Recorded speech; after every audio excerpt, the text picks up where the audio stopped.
전통적인 조로 친선 관계를 새로운 높은 단계에서 발전시키기에 평양을 방문한 국방상 세르게이 소이크 대장 동지를 단장으로 하는 일각에서는 학생인권 조례가 학부모 갑질, 민원 조례로 변질됐다는 이런 자족까지 나오고 있는 실정입니다. 오히려 학생 인권 없는 조례가 없는 데가 더 예를 들면 교권 추락이 없었다라는 게 데이터입니다. 이거를 왜곡이라고 보는 겁니까? 학생 인권 조례가 지나치게 학생 인권만 강조를 하면서 교권이 추락한 거에 대해서는 많은 분들이 공감을 하고 있습니다. 저는 그 학생 인권과 교권이 이렇게 충돌하지 않는다고 생각하고요. 또 학생이나 학부모 입장에서 보더라도 교사가 행복해야 학생도 행복하고. K 의원을 당대표로 밀겠다. 40명의 의원을 다 지금 하나의 뜻으로 모았다. 이러한 움직임이 본격적으로 곧 나타날 거다. 네, 정치권 현안 짚어보겠습니다. 김종혁 국민의힘 전 비대위원, 현근택 민주연구원 부원장 나오셨습니다. 어서 오십시오. 안녕하세요. 네. 김 전 비대위원님, 북한이 6.25 전쟁 정전 협정일 전승절 70주년을 맞아서 열병식을 진행했습니다. 신형 무인기 또 대륙간 탄도미사일 등 공개를 했는데 평소와 다른 부분이 있었습니다. 리설주, 김조의 모습이 보이지 않았고 김정은 국무위원장이 연설을 하지 않았습니다. 어떤 배경으로 보세요?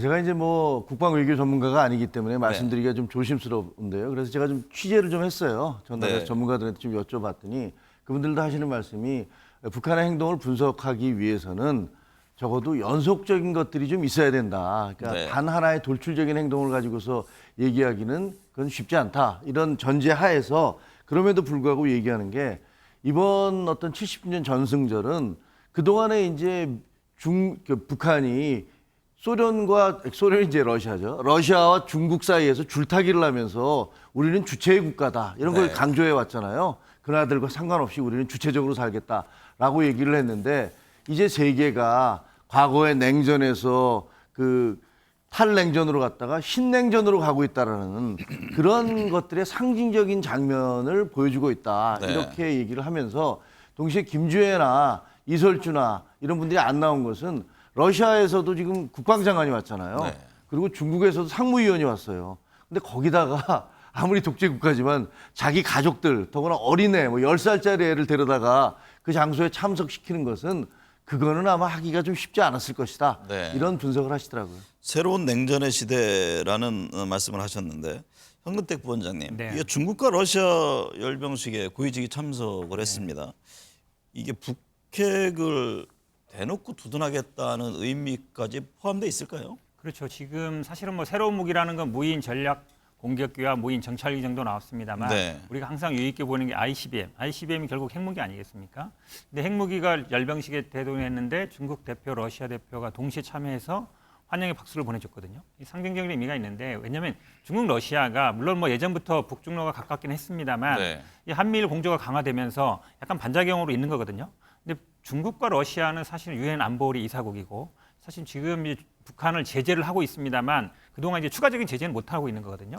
그런데 지금 러시아와 중국이 동시에 참여해서 열병식에서 참여해서 박수를 보냈다. 이거는 제가 보기에는 어떤 위험성이 있냐면 북한 핵무기를 사실상 용인해 주는 거 아니냐. 그러니까 앞으로 추가적인 제재는커녕 북한에 대한 제재가 사실상 무력화될 수 있다. 지난번에 우크라이나 무기 지원할 때도 러시아 측에서 우리가 북한 무기 지원해 주면 어떻게 하느냐. 지금까지는 사실은 독자적인 물론 이제 공개적으로는 독자적인 개발이었고 물밑으로는 어떤 협상이 도와주는지 모르겠지만 앞으로는 이 군사 협력도 공개적으로 이어질 가능성이 있다. 그러면 사실상 북한의 핵무기를 용인해주고 북한이 북중러와 이제 군사 협력을 이제 튼튼하게 맺어지는 게 아니냐 이런 부분에 있어서 굉장히 이번 열병식은 유의 있게 봐야 되는 것 같습니다. 김종혁 의원님, 일본 정부가요 올해 방위백서에서 최근 한일 간 안보 협력을 긍정적으로 평가하면서도 독도는 일본 땅이다 이런 억지 주장을 지금 19년째 이어갔는데 그렇습니다. 우리 정부의 어떤 전향적인 움직임에도 일본은 크게 바뀌지는 않는 것 같습니다.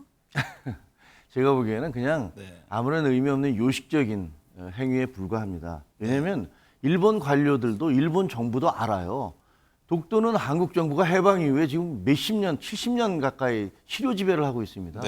이게 전쟁하지 않는 한은 우리의 실효적 지배를 깰 수 있는 방법이 없어요. 그동안 가만히 있었는데 이게 19년 전부터 분쟁 지역처럼 이제 논쟁이 되기 시작하면서 일본 관료들이나 정부의 입장에서는 그 국민들에게 보여주기 위해서라도 우리도 이거 우리 땅이라고 계속 주장하고 있습니다. 라는 것들을 보여줄 수밖에 없어요. 그러면 그럴 때마다 저희는 초치해서 야, 그거 사실 아니다. 니네 왜 말도 안 되는 소리에 이렇게 얘기하는 거고 그런 게 외교적인 그런 관계가 계속 이어지는 건데 제가 보기에는 별 의미 없는 그리고 이런 것들은 아마 양국 관계가 좋아진다 하더라도 당분간은 아마 계속될 것이다 이렇게 생각을 합니다. 네.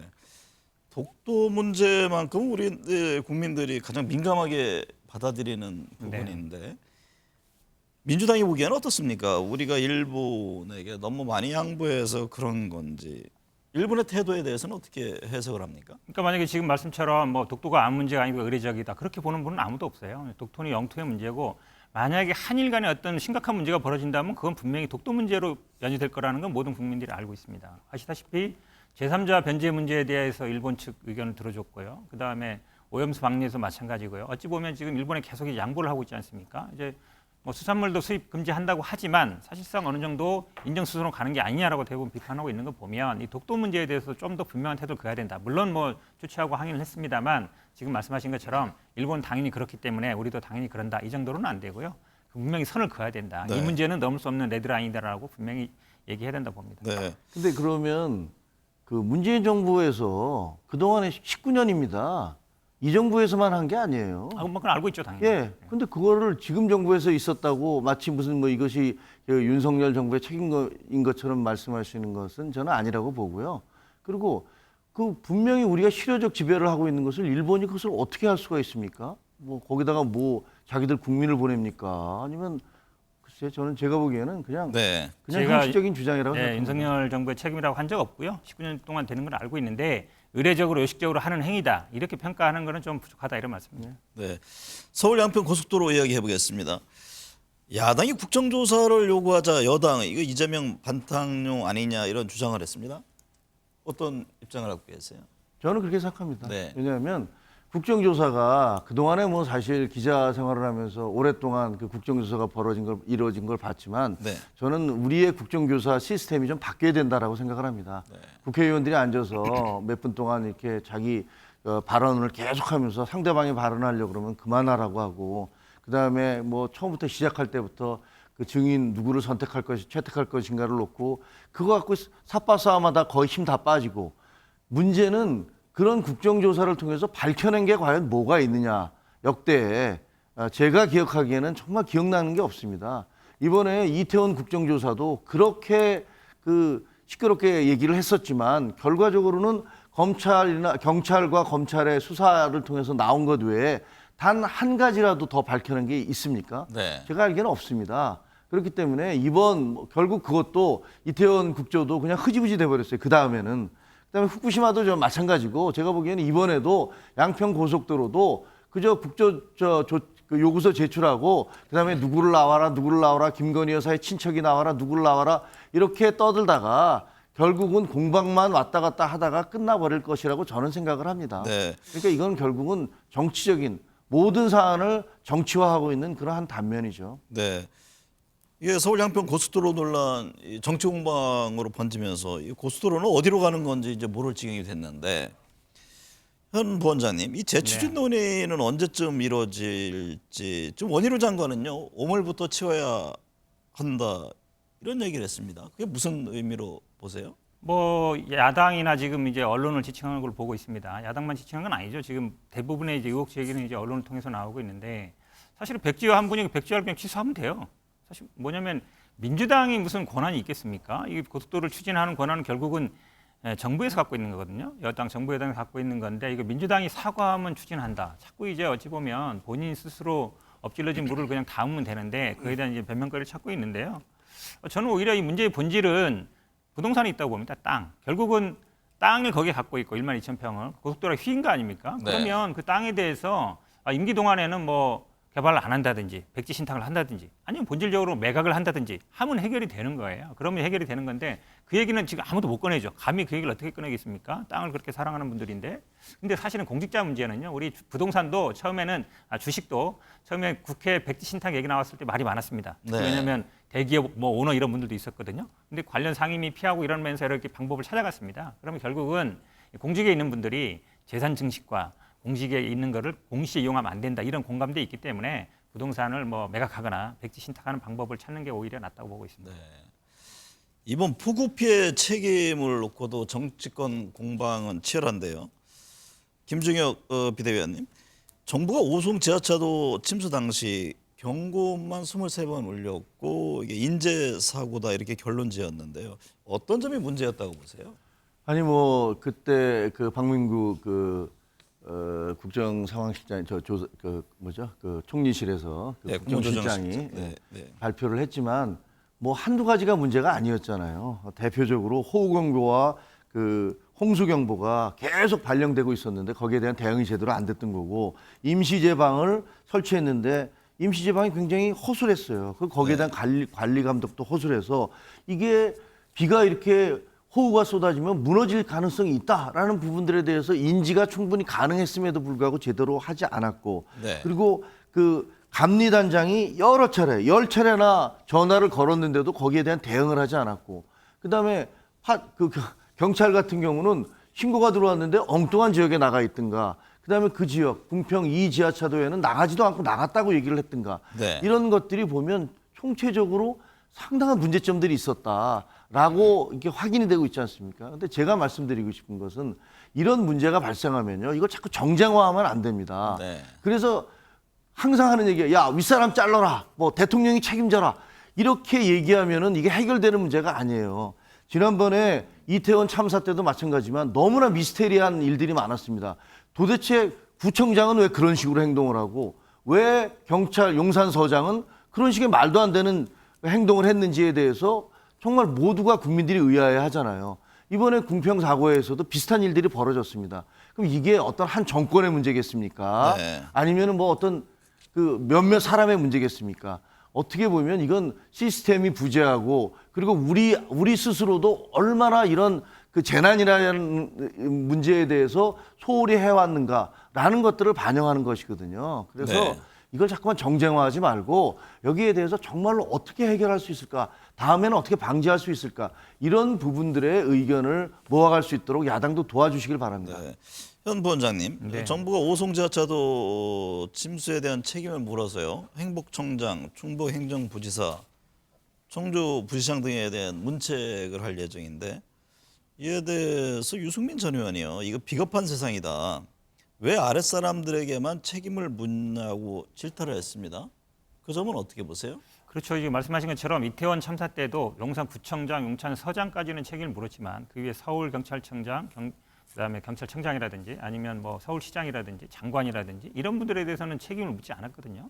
근데 그런 이제 동일한 현상이 벌어지고 있다. 지금 왜냐하면 부지사나 부시장은 이제 공무원입니다. 일반 공무원이거든요. 네. 임기가 있는 공무원, 임기가 아니라 이제 쉽게 얘기하면 이제 늘공이 이제 파견되는 형식 아니겠습니까? 그러면 당장 이제 시장이나 아니면 도지사는 책임 없느냐? 특히 중북도지사 같은 경우에는 뭐 내가 먼저 간다고 뭔 일이 되느냐 이런 일까지 했단 말이죠. 그렇게 본다 그러면 수사 의뢰까지는 할 수 있는 거거든요. 수사 대상 할 수 있는데 그런 것조차도 좀 안 하고 있으니까 이게 문제를 삼는 겁니다. 저는 아마 유승민 의원이 계속 문제 제기하는 게 지금 일선 경찰에서도 왜 우리만 일선 부서들만 책임을 지우냐? 책임 있는 장관이라든지 청장이라든지 이런 사람들은 왜 책임을 안 지우느냐? 그러니까 결국은 저는 이렇게 봅니다. 그러니까 법적인 책임을 지면 돼요. 지금 수사나든지 감사를 하면 되는데 정치적인 책임이라는 게 있는 겁니다. 결국은 선출직에 있는 분들은요. 법적인 책임보다 더 중요한 게 정치적인 책임입니다. 선거로 단출되는 데기 때문에. 근데 이거를 단순히 법률적인 책임으로만 축소시키고 있다. 그러니까 용산 참사 같은 경우도 마찬가지였는데 지금 아마 오송도 이제 그렇게 가고 있는 게 아닌가 이런 걸 지적하는 것 같습니다. 네. 근데 이거는 좀 다른 게요. 행복청장이 낮은 직위에 있는 분이 아닙니다. 충북행정부지사, 청주부시장 이분들은 선출직이 아니기 때문에 선출직이 아닌 최고위직이에요. 네. 이건 정부가 책임을 물을 수 있는 최고위직인 겁니다. 나머지 예를 들면 충북지사에 대해서 이거 선출직으로 뽑힌 사람을 정부가 어떻게 얘기할 수 있겠습니까? 네. 그러니까 그거는 아닌 것 같고요. 네. 그리고 거기까지 하겠습니다. 네. 어제 그 전국 전현직 교사 3만여 명이 참석한 대규모 도심 집회가 있었습니다. 이 교권 보호를 위한 대책 마련, 공교육 정상화를 촉구했는데요. 지금 교권 추락의 원인에 대해서 여야 입장이 확연히 다릅니다. 여당은 학생 인권 조례를 문제 삼고 있죠, 지금. 그렇습니다. 네. 학생 인권 조례를 이렇게 문제가 있다라는 것이 학생들의 인권이 보호되지 않아야 된다는 주장이 전혀 아니죠. 네. 문제는 뭐냐면 학생 인권 조례를 만들면서 정당하게 보호돼야 될 교사들의 인권에 대한 언급이 하나도 없다는 겁니다. 그런 것들이 10여 년 동안 진행되다 보니까 예를 들어서 학생이 제가 교장 선생님 만났더니 그렇게 얘기하시더라고요. 학생이 자고 있는데 깨울 수가 없대요. 네. 휴식권을 보장해 줘야 되고 그리고 아동 학대로 또 소송이 걸릴 수도 있다는 겁니다. 그리고 그게 아니다 하더라도 교사, 학부모가 반복적으로 학교에다 혹은 교육청에다가 민원을 제시를 하고 그 괴롭힌다는 거예요. 네. 그러니까 교사들이 그걸 견뎌내지 못하니까 아이들이 잔다 하더라도 그리고 다른 애들이 뭐 그 애 자는 거 보면서 뭐 다른 애도 자는데 나도 자야지 이런 식이 돼도 그거를 제재하거나 막을 수 있는 방법이 없다는 겁니다. 네. 이런 식으로 학생 인권 조례의 부정적 잘못된 측면들이 계속 강조돼 와서 제어되지 않은 상태가 계속 되어 왔기 때문에 화면에서 보시다시피 교사들이 이 땡볕에 나와갖고 자발적으로 수만 명이 나와서 지금 시위하고 있는 거 아닙니까? 네. 이렇게 만들어 놓은 게 누굽니까? 네. 현 부원장은 어떻게 보세요? 지금 국민의힘은 교권 침해 내용을 학교 생활기록부에 남기는 그런 안도 얘기가 나오던데 근본적인 문제 해결의 출발은 어디에서 시작해야 한다고 보세요? 지금 학생 인권 조례를 굉장히 악마화하고 있는데 그러면 학생 인권 조례가 전국 17개 시도 중에 6군데는 있고 11군데는 없습니다. 그럼 11군데의 시도에 있는 교사들은 학생들이 잤을 때 깨울 수 있느냐? 그렇지 않습니다. 지금 실제로 지금 교권 신고 내용 나온 거 보면 지금 앞에 지금 방송에 나왔습니다만 실제로 차이가 별로 없습니다. 오히려 학생 인권 조례 있는 데서 더 적게 나오고 있고요. 그러니까 이건 어찌 보면 전국적인 현상이지 특정 지역의 현상은 아니다라고 말씀드리고 싶고 사실 교사들 대부분 여론조사를 보면 첫 번째 1번은 지금 말씀하신 것처럼 학부모들이 직접 담임 선생님한테 연락을 취한다는 겁니다. 민원도 제기하고 휴일에도 문의를 제기하고 그게 가장 크다. 그렇다 그러면 학부모들이 직접 학부모들한 교사한테 하지 말고 뭐 창구를 단위로 한다든지 아니면은 뭐 교장 선생님한테 한다든지 그렇게 만들어져야 된다. 그다음에 네. 두 번째는 지금 말씀하신 것처럼 이 아동학대법이 굉장히 어찌 보면 강화됐습니다. 지난번에 무조건 신고하면 조사해야 되고 무조건 하게 돼 있거든요. 지난번에 아동학대 문제 되면서 그러다 보니까 이걸로 이제 굉장히 이제 신고도 많이 들어가면서 교사들이 굉장히 힘들어하고 있고 직접 소송을 수행하고 있어서 어려워하고 있는데 사실은 여기에 이제 학생 생활기록부가 지금 굉장히 이제 논란이 되는 게 왜냐하면 이게 결국 입시와 직결됩니다. 근데 학폭이 이게 논란이 커진 것이 결국은 학생 생활기록부로 기재되기 때문입니다. 이거를 네. 막기 위해서 행정심판, 행정소송을 굉장히 제기하거든요. 그러면 이제 교사들이 그 소송을 응대해야 되는데 만약에 교권 문제도 만약에 그 생활기록부에 기재한다 그러면 이런 소송이 굉장히 많아질 수 있습니다. 그래서 오히려 생활기록부 기재하는 방식이 아니라 오히려 다른 방식으로 제재할 수 있는 저도 제재는 필요하다고 봅니다. 네. 제재할 수 있는 방법을 찾는 게 더 낫다 이렇게 보고 있습니다. 각 당 상황 좀 살펴보겠습니다. 현 부원장님, 여당에서요 홍준표 대구시장의 수혜중 골프 논란과 관련해서 10개월 당원권 정지라는 중징계를 내렸습니다. 이게 당내에서는 반복되는 잠룡의 순환사다 아니다. 홍준표 시장의 존재감만 더 커질 것이다. 의견이 아주 분분합니다. 상대당에서 보기에는 어떻습니까?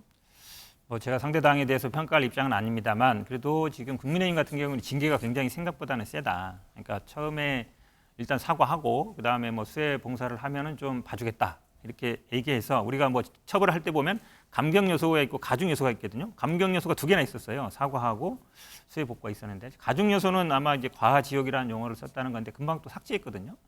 그러면은 생각보다 쓰다. 다른 분들이 아마 뭐 대부분들이 예상하는 것처럼 10개월 그러면 이제 총선까지 좀 조용히 있어라 얘기하는 네. 건데 오늘 보시니까 한마디 하셨더라고요.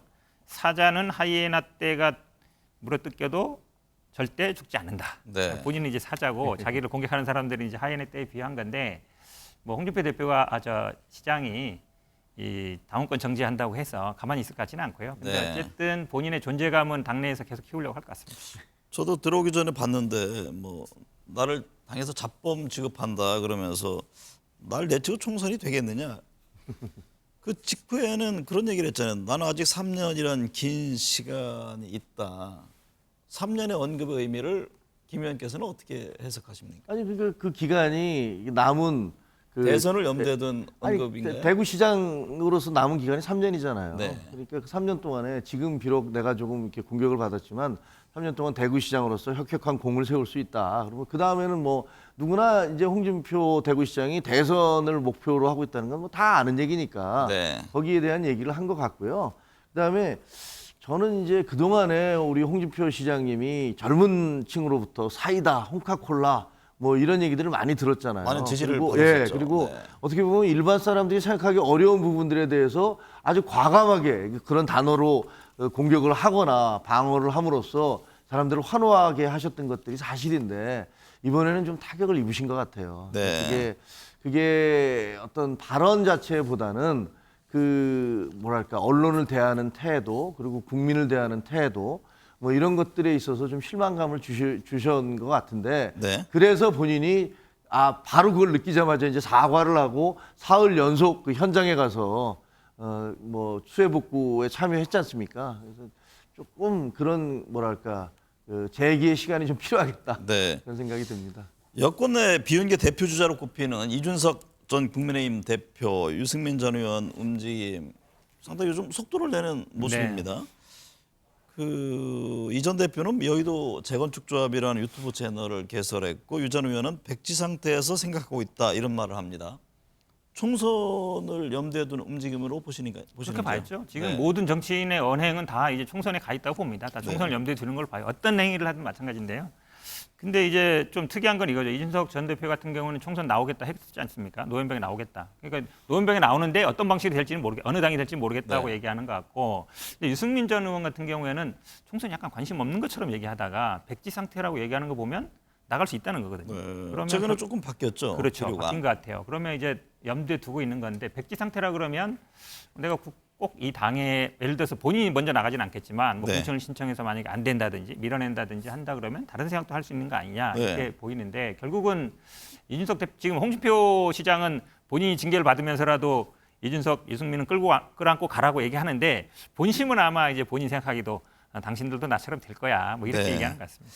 이 두 사람 움직임에 대해서 장해찬 최고위원은 관심도 없다, 열심히들 하시라 이렇게 평가절하했는데요. 여권 총선 전략에 큰 영향 없는 겁니까? 글쎄요, 그 지금 그 이 전 대표가 내세운 그 유튜브 이름이 여의도 재건축조합이잖아요. 네. 그러니까 여의도라는 것은 국회를 얘기하는 것이고, 그다음에 재건축이라는 것은 쉽게 얘기하면 우리가 들어가서 리모델링하겠다, 바꿔놓겠다 이런 얘기니까 뭐 젊은이들의 패기로서 상당히 네. 괜찮다고 생각을 합니다. 무슨 내용을 할지는 잘 모르겠어요. 근데 저 세 분이 이제 지난번에 같은 팀으로서 선화동인해서 이제 저 이준석 대표 빼고 저 두 분은 빠졌지만 같이 움직였던 분들이니까 저분들이 참신한 아이디어를 많이 내서 보수에게 도움이 되는 그런 일들을 네. 해주시길 바라요. 이재명 민주당 대표, 이낙연 전 대표 그제 만찬 회동 네. 가졌습니다. 두 사람은 한 목소리로 윤석열 정부를 비판했는데 이재명 대표는 단결, 이낙연 전 대표는 혁신을 강조했습니다. 뭐 둘 다 공통점은 결국은 윤석열 정부에 맞서서 이겨야 된다. 앞에서 뭐 박범기 의원 말씀처럼 정권 심판으로 내년 총선에서 과반 이상 해야 승리한다. 네. 여기에 방점이 있는 것 같은데 이제 어떻게 할 거냐. 어차피 지금 현 대표 이재명 대표 입장에서는 좀 통합이 방점이 있는 것 같고 이낙연 전 대표 입장에서는 당이 지금 혁신이 좀 제대로 안 되고 있다. 혁신 활동을 좀 열심히 해야 된다. 제대로 해야 된다. 여기에 있는데 결국은 아마 공통점은 내년 총선 승리를 위해서 최선을 다해야 된다. 네. 여기에 공통점이 있는 것 같습니다. 근데 국민의힘은 이번 회동을 두고 소문난 장치에 먹을 것 없다는 말이 딱 어울린다 이런 논평을 냈습니다. 저만 그렇게 느끼는 건 아닐 것 같은데요. 네. 뭐 저희 당만 그렇게 느끼는 것도 아닐 것 같고. 아니 도대체 그렇게 유명한 두 분이 만나는데 왜 그걸 비밀리에 만나야 되는지 저는 알 수가 없습니다. 그 만나서 얘기하고 기자들 앞에서 두 분의 목소리로 야 우리가 이렇게 하기로 했습니다라고 그 공개해 주면 좋은 거 아닙니까? 네. 그래야지 다 지지자들도 야 저 두 분이 드디어 물리적인 결합이 아니라 화학적인 결합까지 했구나라고 생각을 할 수 있을 것 같은데 제가 보기에는 두 분은 마지못해 이 책임을 그러니까 당신은 말이야 아무 노력도 안 했어. 당내 화합을 하기 위한 무슨 노력을 한 거야. 이런 얘기 듣기 싫으니까 그 책임을 상대방에게 떠넘기기 위해서 서로 그냥 모인 거예요. 모여서 그 동상이몽을 가지고 다른 얘기들을 하신 것 같고 그냥 겉으로 드러날 때는 뭐 총선을 위해서 우리가 함께 힘을 합칩시다. 뭐 이렇게 얘기를 했지만 그게 과연 이렇게 믿어지지는 않습니다. 네, 현근택 부원장님, 이화영 전 경기도 부지사의 진술 번복 논란과 관련해서 다음 달 이재명 대표에 대한 영장이 또 청구될 수 있다 이런 얘기가 나옵니다. 당 안팎에서는 어떻게 보고 있는지요? 일단은 뭐 수사가 지금 쌍방울 수사가 지금 1년째 하고 있거든요. 네. 정자동, 백현동 수사도 대선 시부터 하고 있었기 때문에 1년 이상 하고 있는데 이거에 대해서 언젠가 하지 않겠냐라는 건 대충 예상이 되고 있는데 이제 언제 할 거냐 그건 문제는 남아 있습니다. 그러니까 쌍방울 사건 같은 경우에도 사실은 뭐 돈 500만 달러, 300만 달러 대납했다는 얘기는 저도 뭐 1년 전부터 들어가지고 네. 뭐 증거, 물증을 얼마나 제시하고 있는지 모르겠는데 이 물증 문제인 것 같고요. 저는 이화영 지사의 뭐 진술 번복 하나로 그게 쉽게 될 건 아니라고 보고 있습니다. 네. 정자동, 백현동도 마찬가지입니다. 뭐 특혜 줬다는 얘기 대선 때부터 나왔거든요. 지금까지 안 되는 거 보면 대장동 사건도 한 1년 반 수사했는데 결국은 뭐 약간 배가 산으로 갔거든요. 이것도 네. 저는 뭐 그렇게 비슷하게 갈 거라 보고 있습니다. 네. 김중혁 의원님, 네. 민주당 혁신위의 체포 동의안 기명 표결 제안에 이제 비명계 우려를 표시했습니다. 이게 뭐 수박 색출쇼 아니냐 이런 지적인데 이 점은 어떻게 보세요? 아니 지난번에 그 무기명 비밀 투표를 했었잖아요. 이재명 대표에 대한 체포 동의안이 올라왔을 때 그 이후에 무슨 일이 벌어졌습니까? 24명인가 하는 자기 당 의원들을 이 사람들이 수박이다라고 얼굴을 붙여서 팜플렛으로 막 돌리지 않았습니까? 네. 그리고 그 해당 의원들은 무수한 전화 테러, 전화 폭탄을 받았고 그다음에 각 지역에서도 그 다른 당원들로부터 손가락질과 공격을 받았다는 얘기를 들었습니다. 비밀 투표를 해도 그래요. 네. 그러면 이거를 유기명 그 공개 투표를 하겠다. 그러면 무슨 일이 벌어지겠습니까? 네. 무슨 뭐 인민재판하자는 것도 아니고 도대체 저는 저런 발상을 혁신이라는 이름으로 내놓는 것 자체를 이해할 수 없고 이재명 대표가 냉큼 그걸 받아갖고 맞습니다. 이걸 빨리 가야 됩니다라고 얘기하는 속내도 너무 뻔해 보이고 참으로 이해하기 어렵다. 국민들이 그거를 어떻게 생각하실까를 좀 생각하시면서 말씀하셔라. 이렇게 얘기하고 싶습니다. 그 결론이 난 겁니까?